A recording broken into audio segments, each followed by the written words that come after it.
नमस्कार। मैं आप सभी के समक्ष famous teacher retired from IIT Kanpur SC Verma की किताब concept of physics which is very popular in competitive exams. Its question is quite difficult and many of them praised the whole book. मतलब उनकी किताब को बहुत ही जगत जगत में बच्चों के प्रति बच्चों के साथ में बहुत ही प्रिय है। बहुत बच्चों ने उसे सराहा है। वो किताब बहुत ही अच्छी मानी गई है उसके क्वेश्चंस की वजह से, उसके सवालों की वजह से। लेकिन मैं आज आप सभी के सामने उसके सवालों को नहीं, उसकी थ्योरी को लेकर आया हूँ। थ्योरी मतलब जो उसके अंदर कंटेंट है, जो किताबों में, जो किताब में हमें सिखाने के लिए जो उसने प्रयास किया है, जो लेखक एस.सी. वर्मा साहब ने लिखा है किताब को, कुछ उसके जो अंग्रेजी में कहूँ तो थ्योरी लिखी है। उन्होंने उन्होंने अपनी भाषा में जो देश दुनिया या फिर जो फिज़िक्स है, जो सारे चैप्टर्स है, उसको समझाने का किस हिसाब से प्रयास किया है, उसी प्रयास को मेरे साथ मिल के मैं थोड़ी अपनी बुद्धि लगा के आप सभी के समक्ष पेश करना चाहता हूँ। तो हम लोग की शुरुआत होती है अब से। तो एस.सी. वर्मा साहब जिन्होंने इंट्रोडक्शन टू फिज़िक्स पहला चैप्टर है, इनमें वो क्या कहना चाहते हैं उसका एक छोटा सा भाग मैं आप सभी के समक्ष लेकर आया। मुझे पता है कि अभी तो पिछले के 2 मिनट जो भी जितने भी सेकंड्स पीछे गए हैं उनमें हमने उतनी काम की बातें नहीं की हैं, लेकिन अभी से हम कुछ काम की बातें करने जा रहे हैं। क्यों introduction to physics? Introduction to physics में पहला हमारा टॉपिक आता है कि फिज़िक्स है क्या। फिज़िक्स क्या है? अगर मैं आप सभी से पूछूं, अगर मैं अभी एक सवाल रखूं आप सभी के समक्ष और ये कहूं कि फिज़िक्स क्या है, इसके बारे में आप सभी मुझे बताइए, तो मुझे पता है बहुत सारे लोग असमर्थ होंगे ये बताने में कि फिज़िक्स असलियत में है क्या। आप भी सोचिए, मैं भी सोच रहा हूँ कि असलियत में फिज़िक्स क्या है। आप जो भौतिकी, भौतिक विज्ञान के बारे में आप पढ़ते हैं, आप बहुत प्राउड फील करते हैं कि मैंने भौतिक विज्ञान लिया है। असलियत में वो भौतिक विज्ञान है क्या? मैंने बहुत मैं काफ़ी उम्र का हूँ। मैं पढ़ ही रहा हूँ स्कूल में। अगर मैं अपनी पढ़ाई की बात करूँ तो बहुत गर्व महसूस होता है लोगों को। वैसे मैं अपने बारे में बताऊँ तो मैं एक बायोलॉजी स्टूडेंट हूँ, लेकिन मैं अगर फिज़िक्स मैथ्स वाले बच्चों से भी जाके ये पूछ लूँ कि फिज़िक्स होता क्या है, तो बताने में असमर्थ होंगे। वो सवालों को लगा लेते हैं। उनसे जे के भी क्वेश्चन लगते हैं, जे एडवांस के भी क्वेश्चन लगते हैं, कई तो ऐसे जिनसे ओलंपियाड के भी क्वेश्चन लगते हैं। लेकिन अगर मैं उनसे ये पूछूं कि ये बताओ कि असलियत में फिज़िक्स है क्या? मुझे पता है कि आप लोगों को लग रहा होगा कि मैं ऐसे घुमा फिरा के बातें क्यों कर रहा हूँ, मैं सीधे बातें भी तो कर सकता हूँ। लेकिन मैं चाहता हूँ कि इस लेक्चर को आप एक पॉडकास्ट की तरह समझें और एक अच्छा प्रयास है मेरा, तो मुझे लगता है कि आपको पसंद आएगा। तो फिज़िक्स क्या है? भौतिकी क्या है? तो भौतिकी फिनोमिना है हमारी सारी जगत में जो हो रहा है। देखिए, अगर मैं शायद सीधे डेफिनेशन की बात करूँ, मैं डेफिनेशन पे आऊँगा। जो किताबों में डेफिनेशन दी गई है, एस.सी. वर्मा सर की किताबें में भी डेफिनेशन दी गई है, उस डेफिनेशन पे भी मैं आऊँगा। लेकिन उससे पहले मैं आप लोग को बताना चाहता हूँ कुछ ऐसे फिनोमिना, कुछ ऐसे चीज़ें हमारी दुनिया में हो रही हैं जिस पे अगर आप ऑब्जर्वेशन डालो तो आप समझ सकते हो फिज़िक्स है क्या। मान लो अगर मैं देखूँ तो जो चाँद है वो धरती के चक्कर लगा रहा है, ठीक है? हम चल पा रहे हैं, मेरी बातों को सुनिए ध्यान से। चाँद जो है वो धरती के चक्कर लगा रहा है, हम चल पा रहे हैं। और मैं एक और एग्ज़ाम्पल लेता हूँ, जैसे बारिश हो रही है, ठीक है? बारिश हो रही है, तो इस जितने फिनोमिना का मैंने नाम लिया, जितनी भी चीज़ों का मैंने नाम लिया, अगर आप समझो तो आपको ये समझ में आएगा कि अपने कक्षा 9 में कुछ रूल्स पढ़े होंगे फिजिक्स के, लॉस के, न्यूटन के लॉ कि कोई भी चीज़ हवा में है तो नीचे गिरती है, दो प्लैनेट्स अपने आप को अट्रैक्ट करते हैं, या फिर मैं कहूँ हम चल पा रहे हैं तो जो हमारे चलने से जो फ्रिक्शन पैदा हो रही है वो हमें मदद कर रही है चलने में। तो जितनी भी चीज़ें हैं, जितनी भी बातें हैं मैंने की, एक फिनोमिना है, ये एप्लीकेशन है, फिनोमिना हो रहे हैं। मेरा चलना, बारिश का होना, बारिश का बादल में बदलना, ये सारी चीज़ें एक फिनोमिना है। और इस फिनोमिना का होने का कारण क्या है, इस फिनोमिना के होने के पीछे का राज क्या है, इस फिनोमिना के होने से हम अपने जीवन में क्या बदलाव ला सकते हैं, इसी की स्टडी को हम फिजिक्स कहते हैं। यानी कि हमारे चारों तरफ होने वाली चीज़ों के ऑब्जर्वेशन, उनके बारे में समझने को, उनके बारे में उनके जितने भी रूल्स हैं, जो रेगुलेशंस हैं, उसको जानने को और उसकी पढ़ाई करने को, उसको समझने को यह फिजिक्स कहते हैं। अगर मैं अंग्रेजी भाषा में डेफिनेशन में जाऊँ, physics is the study of nature and the law, यानी इस जगत को समझना और उसके लॉज को समझना ही फिजिक्स है।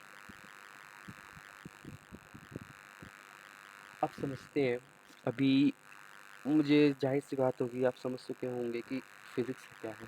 फिजिक्स मतलब जितनी भी जगत में चीज़ें हो रही हैं उनके बारे में को समझ, उनको उस चीज़ को समझने को ही हम भौतिकी कहते हैं। ऑब्जर्वेशन, उसके बाद का टॉपिक हम अगर मैं आऊँ तो ऑब्जर्वेशन की, ऑब्जर्वेशन क्या है। देखिए, अगर मैं आप सभी के समक्ष बातें रखूं, जो मैंने बातें रखी कि चांद जो है धरती के चक्कर लगा रहा है, फिर बारिश हो रही है, फिर बारिश का पानी हवा में, या फिर मैं छत पे अगर पानी फैला देता हूँ तो पानी उड़ कैसे जाता है, ये सारी चीज़ें जो है हमारी ऑब्जर्वेशंस हैं। यही ऑब्जर्वेशंस आगे चल के कुछ नियमों का भी आविष्कार करेंगी। ठीक है, अब मैं समझता हूँ आप लोग ये सोच रहे होंगे कि भाई क्या ज़रूरत है फिजिक्स पढ़ने की, मॉडर्न जगत में या फिर मॉडर्न दुनिया में फिजिक्स की क्या आवश्यकता पड़ गई। अगर मैं सही बात को अगर पूछूं तो आप समझोगे कि इस इस जगत में, हमारे इस जगत में क्या ज़रूरत है फिजिक्स की। आज की मॉडर्न दुनिया में फिजिक्स की क्या आवश्यकता है। अगर आप इस बात को समझ गए तो आपको ये समझने को मिलेगा कि मैं बायोलॉजी लेके भी फिजिक्स क्यों पढ़ रहा हूँ। बहुत सारे बच्चों के मन में ये सवाल रहता है कि मैंने बायोलॉजी ली है तो मुझे फिजिक्स की क्या ज़रूरत पड़ती है। तो मैंने कई सारे टीचरों से भी जानने को मिला, मैंने कई सारे टीचरों से भी ये बात सुनी है कि नीट के पेपर में बायोलॉजी आ रही, पर नीट के पेपर में फिजिक्स आ रही है, इसलिए आपको फिजिक्स पढ़ने की आवश्यकता है। लेकिन मैं आपसे बताना चाहता हूँ कि फिजिक्स जो है, फिजिक्स सिर्फ किताबों तक सीमित नहीं है।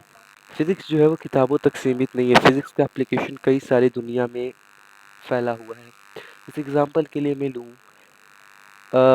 कि बारिश होती है, ठीक है, बारिश का होना इंसानों के ऊपर क्या प्रभाव डालता है।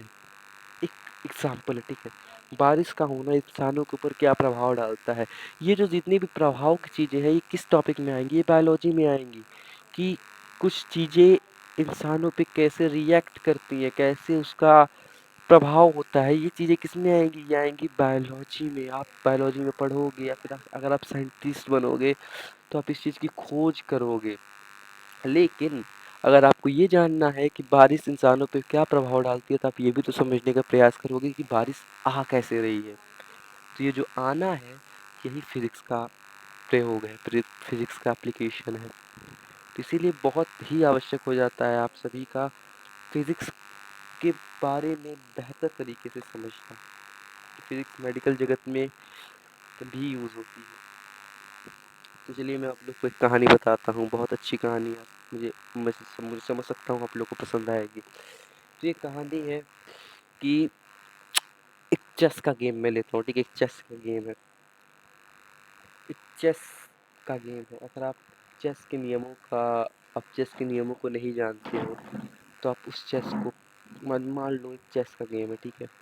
चेस का गेम आप उसके नियमों को नहीं जानते हो, परंतु अगर मैं कह दूं कि यहाँ पे दो लोग चेस खेल रहे हैं, आप उसको देखो, तो मैं समझ सकता हूँ कि आप उस चेस के गेम को देखोगे, कल देखोगे, उसके अगले दिन भी देखोगे।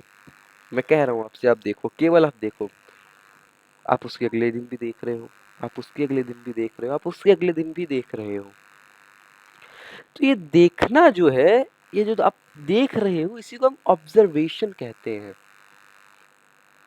अब आप देखोगे देखोगे देखोगे, अगर आप एक हफ्ता देखोगे तो आपको कुछ ना कुछ एक रफ आइडिया हो जाएगा कि घोड़ा जो है वो 1.5 कदम चलता है, प्यादा 1 कदम चलता है, रानी चारों दिशा में चलती है, ठीक है।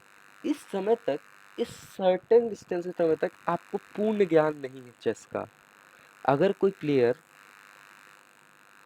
कोई एक नया नियम के बारे में उस चेस में जो उस प्लेयर को आता है, बट आपने क्योंकि इसे देख के आप समझने का प्रयास कर रहे हो, तो जब आप उस नए नियम को देखोगे तो आप सरप्राइज हो जाओगे। आप अपने पुराने नियमों में जो आपने अपने मन के अंदर जो आपने नियम का गठन कर रखा है, आप उसमें संशोधन करोगे, आप उसमें बदलाव लाओगे, और उस बदलाव के कारण कुछ एक नया नियम बनेगा, और वो नया नियम ही आपके पुराने नियम से बेहतर होगा। क्यों बेहतर होगा? इसका कारण ये है कि जो आपका पुराना नियम था, वो आपके कुछ उन 7 दिनों के ऑब्जर्वेशन का प्रयोग था। लेकिन जो आपका नया नियम है, वो नए समय से, नए समय के हिसाब से, नए समय के नए नियमों के हिसाब से बना है, तो बेहतर होगा। और ये जो बेहतर बनना है, इसीलिए बह हम कहते हैं कि अगर आगे चल के कुछ ऐसे प्रयोग आ जाए जिनसे न्यूटन के लॉस फॉलो ना हो, तो हम हेजिटेट नहीं करेंगे न्यूटन के नियमों को संशोधित करने में, न्यूटन के नियमों का संशोधन करने में। यही फिजिक्स है। फिजिक्स किसी की जहागीर नहीं है। फिजिक्स किसी का वो नहीं है, तो नेचर है भाई, नेचर की स्टडी ही फिजिक्स है। तो नेचर की स्टडी किसी की जहागीर नहीं है। अगर नेचर ये कह रहा है कि ये नियम गलत है, तो वो नियम गलत हो जाएगा, उसमें संशोधन करना ही पड़ेगा। तो यही है आज का ज्ञान कि physics is the study of nature, यानी फिजिक्स जो है वो नेचर का स्टडी है, नेचर की स्टडी है, उसके नियमों की स्टडी है।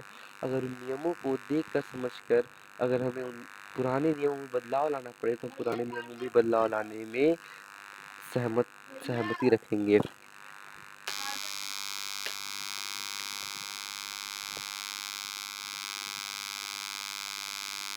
तो व्हाट इज दिस भाई?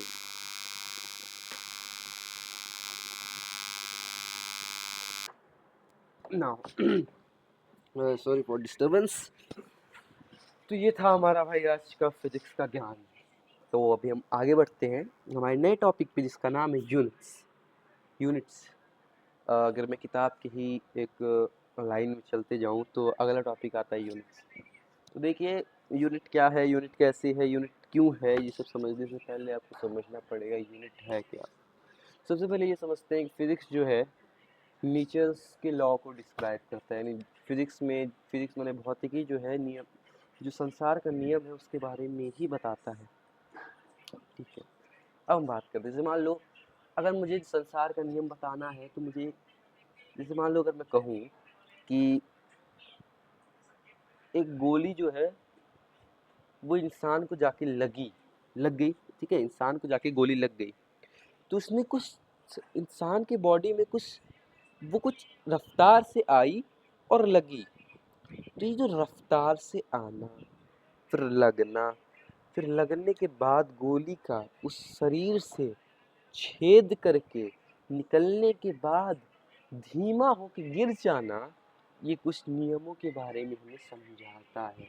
अगर मैं ऑब्जर्व करके बताऊं, तो स्पीड, यानी जो स्पीड आ रही है, जो तेजी है, वो कुछ एक चीज है। जैसे मान लो मैं कहूँ 200 किलोमीटर रफ्तार, अगर कोई सुई है, सुई, अगर कोई एरोप्लेन है, वो किसी रफ्तार से चल रहा है, ठीक है, एक गोली जो है किसी रफ्तार से जाके इंसान को लगी, ठीक है, किसी फोर्स यानी किसी दबाव, मतलब किसी चीज को तुमने दाबा, तुम कहोगे ना मैं भाई 5 किलो का दम लगा रहा हूँ, मतलब ये तो एक अलग बात हो गई, गलत बात हो गई। वैसे मैं 5 न्यूटन का दम लगा रहा हूँ, तो जो मैं दम लगा रहा हूँ या फिर कोई चीज़ स्पीड में चल रही है, तो क्या समझ, दोनों ही अलग अलग चीज़ें हैं, लेकिन दोनों में सिमिलैरिटीज़ क्या क्या हैं, दोनों में ही कुछ न कुछ गिनती करने की आवश्यकता पड़ जाती है, दोनों में ही कोई ना कोई चीज़ें गिनने की आवश्यकता पड़ जा रही है हमें। तो जो आवश्यकता पड़ रही है गिनने की, उसी चीज़ को हम कहते हैं कि जितनी भी चीज़ें हैं फिजिक्स में वो क्वांटिटिव है। क्वांटिटी मतलब उनमें कुछ ना कुछ क्वांटिटी है, अगर क्वांटिटी है तो हमें गिनने की आवश्यकता पड़ेगी ही पड़ेगी। अब आते हैं हम यूनिट्स पे। तो यूनिट्स क्या होती है? यूनिट्स होती है, पहले यूनिट्स समझने पहले आपको समझना पड़ेगा कि क्वांटिटी क्या क्या होती है। क्वांटिटेटिव की बात आई ना, फिजिक्स जो है वो क्वांटिटेटिव है।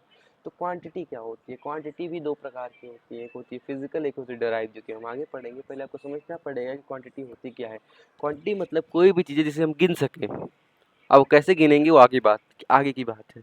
पहले हमें यूनिट्स समझना है। यूनिट्स क्या होती है? जैसे मान लो मैं आपके सामने आलू खरीदता हूँ, मैं कहता हूँ भैया 5 किलो आलू दो, ठीक है। लेकिन आपका एक अमेरिका का दोस्त जिसका नाम है झंडू राम जाके सुपरमार्केट में कहता है 5 पाउंड आलू दो। तो जो किलो और पाउंड है, ये दोनों ही चीज़ें अलग हैं। दोनों चीज़ें अलग है ना, सुनने में अलग लग रही हैं, लेकिन दोनों में रिलेशन क्या क्या है कि आप समझो। वो भी 5 पाउंड आम मांग रहा है, हम 2 किलो आलू मांग रहे हो। 5 पाउंड आम मांग रहा है, हम 2 किलो आलू मांग रहे हैं। मांग दोनों लोग आलू ही रहे हैं, लेकिन दोनों को मिलेगा अलग अलग आलू, दोनों को मिलेगा अलग अलग हिसाब से आलू। जैसे मान लो अगर मैं 2 किलो आलू मांगू, तुम्हें अंदाजा होगा 2 किलो में कितना आलू आ सकता है, लेकिन क्या तुम्हें अंदाजा है 5 पाउंड में कितना आलू आ सकता है? नहीं होगा अंदाजा। अगर होगा भी तो आपको कुछ ना कुछ फ़र्क दिखेगा। तो आपको फ़र्क दिख रहा है, ये फ़र्क किसका है? जो पीछे लगी संख्या है, यूनिट का। जो पाउंड या फिर किलो, सेम चीज़ अगर मैं ऐसे कहूँ 2 किलो आलू, 2 किलो पाउंड, 2 पाउंड आलू, 2 किलो आलू, 2 पाउंड आलू। तो जो किलो है, पाउंड है, यही अलग है। नंबर तो सेम है ना, 2 किलो मतलब 2-2, लेकिन किलो और पाउंड में डिफ़रेंस है, जिसकी वजह से 2 किलो आलू जितना होगा उतना 2 पाउंड आलू नहीं होगा। समझ पा रहे हो? तो जो ये आप पाउंड लगा रहे हो, इसी को हम कहते हैं यूनिट। यूनिट मतलब किसी भी क्वांटिटी का एक स्टैंडर्ड यूनिट बना दिया गया है। अब क्यों बनाया गया, इसका कारण ये है कि जैसे मैं आज अमेरिका में हूँ, अगर मुझे कुछ चीज़ें मंगानी है, मान लो मुझे मंगाना है कि भाई 5 पाउंड गोल्ड दे दो, तो मेरे हिसाब से 5 किलो एक अलग स्केल है, ठीक है। मेरे हिसाब से 5 किलो अलग है, उनके हिसाब से 5 पाउंड अलग है, दोनों सेम नहीं है। जिसके कारण बहुत ही कंफ्यूजन क्रिएट हो जाता है। इसलिए हम कहते हैं कि हमें एक स्टैंडर्ड यूनिट बनानी पड़ेगी, यानी जो पीछे संख्या लग रही है पाउंड, इसकी वजह से हमें चीज़ें खरीदने में आसानी हो। समझता हूँ, देखो मैं समझता हूँ, आप समझ पा रहे होंगे कि अगर दोनों ही जगह 2 किलो चीज़ें हो, 2 किलो आलू मिले, तो दोनों जगह के 2 किलो आलू तो सेम ही होंगे। लेकिन अगर दोनों जगह 2 पाउंड आलू, एक जगह 2 किलो आलू मिल रहे हैं, तो दोनों में फ़र्क आ जाएगा। इसी चीज़ को हम कहते हैं यूनिट। जैसे एक एग्जांपल लेता हूँ कि एक हाथी है, वो बहुत कितना है, मतलब एक हाथी है, वो एक घोड़े से कितना भारी है। इस चीज़ को आप कैसे बताओगे? अगर अगर दोनों का यूनिट सेम होगा, यानी हाथी जो है मेरा 200 किलो इस यूनिट का है, वो पाउंड भी हो सकता है, किलो भी हो सकता है। एग्जाम्पल के लिए हाथी 200 किलो है, घोड़ा 20 किलो है, तो मैं ये कह सकता हूँ ना कि घोड़ा जो है जो मेरा हाथी है, वो घोड़े से 10 गुना ज़्यादा भारी है। सेम जगह पे अगर मैं कहूँ 200 पाउंड और 200 पाउंड घोड़ा, 200 पाउंड मतलब 20 पाउंड घोड़ा, 200 पाउंड हाथी, तो सेम होगा। तो इसका मतलब अगर सेम यूनिट हो, तो कन्वर्सेशन यानी कंपैरिजन में भी आसानी होगी।